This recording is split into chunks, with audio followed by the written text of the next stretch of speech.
answer to the glut of superheroes on TV? Is it a way of kind of sort of gently mocking the world and that world that we never see, the kind of the shitty mop-ups? It's not in no way mocks. In fact, one of the first things I talked about when we pitched the show was the superheroes in this world are the gods. They should feel like they do in those movies and shows. It's really just about finding a new part of the universe to show. Like, what is it like to just be a normal person with no powers, living in this world of gods? What would it be like to do your punishing cubicle existence when you know outside the window there are people that can fly and turn invisible, you know?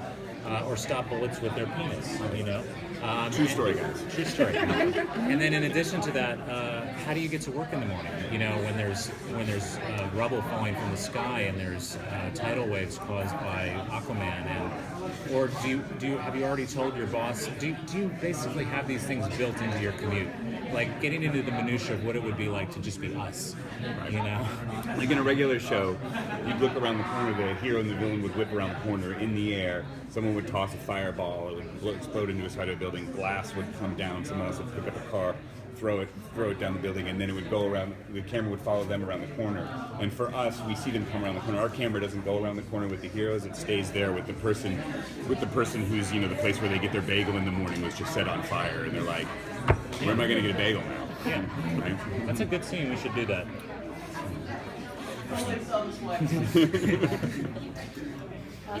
Spoiler alert. Yeah. The bagel shop gets set on fire. Yeah. Can you talk a little bit about the process about putting the superheroes in the modern world? We heard about the Uber surge pricing every time there's a...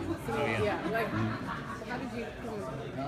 Well, it frankly comes from trying to connect our life to that world, finding the relatable things. You know what I mean? Like, I live in Los Angeles, and there are helicopters, police helicopters that fly over my house a lot, you know, and I just don't even think about it anymore. And I think for these people in this world, it would be the same thing with super battles outside. It would just be like second nature to them. They would just turn the blinds and go back to work.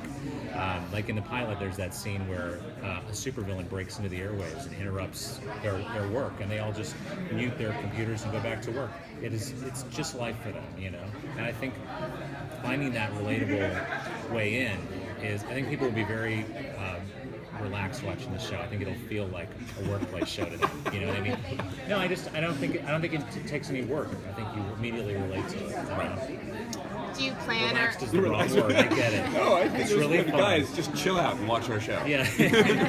Do you plan or want to bring any particular characters in from the comics? Well, everything we've asked for so far, we've been able to get, and so we're able to basically name check or reference anything in the DCU, which is really helpful and fun. But we're set in Charm City, which is this very specific, smaller city in the DCU, and the idea is to get sort of an underdog city. It helps, I think, the underdog quality of the show, although it feels like any other city, Metropolis, Gotham, in terms of the things that happen to people, regular people. Is there a sense maybe that because you're not in Gotham City or Metropolis that you can tap the bigger sphere that maybe Superman isn't the first response in Charm City, but actually it's the Wonder Twins, or it's somebody that doesn't sit at the very top of that kind of DC pyramid? Well, they have their own heroes that deal with things that they're used to. So they have, you know, Crimson Fox, who is not as well known as Superman, but it's still there to protect them. So they have their own thing. In the same way that, like, no one who lives in, you know, whoever lives in Buffalo isn't worried that the mayor of New York isn't coming to solve their problems. They have their own guy who's going to solve their problems. Yeah, but they might have a little chip on their shoulder, you know, like I'm from Baltimore, and we have Josh Charles. He's from Baltimore. I love Josh Charles. Whenever we're in trouble, Josh Charles comes. That's right. Yeah. But he's all Yes. Yeah. Can you talk about how you put together the cast of the show? It was basically, we got very lucky. That's how we put it together. We went after great people that we love, and they, thank God, said yes, because they're so good. And they're great together too. Yeah. They're a really interesting mix of different backgrounds, obviously, with Vanessa and Danny and Alan and Christina, etc., Ron. And they all sort of come together and each bring their own sort of distinct way of being funny, and they're distinct part to the show as well. So they're really great. They make a really interesting and funny community under themselves. Good. You got the word community in there. Good. Oh yeah, I get paid. Dave Harmon. Yes, that's right. Ron had said that he pitched his own character. Were there any other people that did similar things like that, or No, the script was written and we cast it, and then we added Ron for the second episode.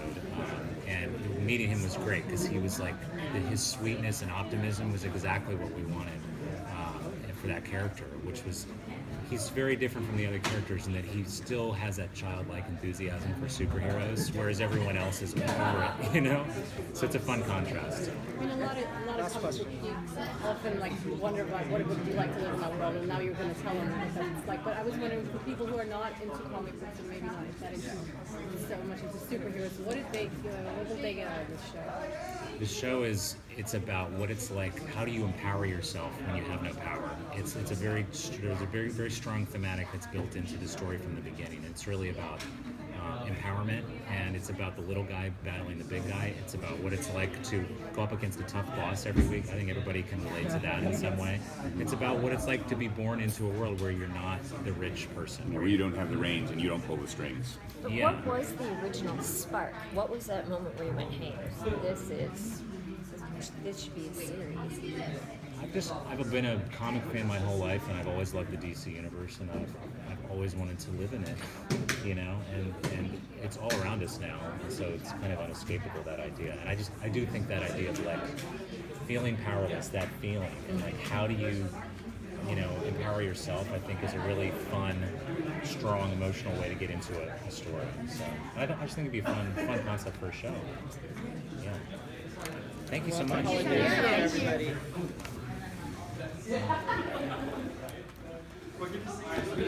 are wrapped, unfortunately, our hour is up. So sorry I couldn't get you on. Thank you. 6. Thank you.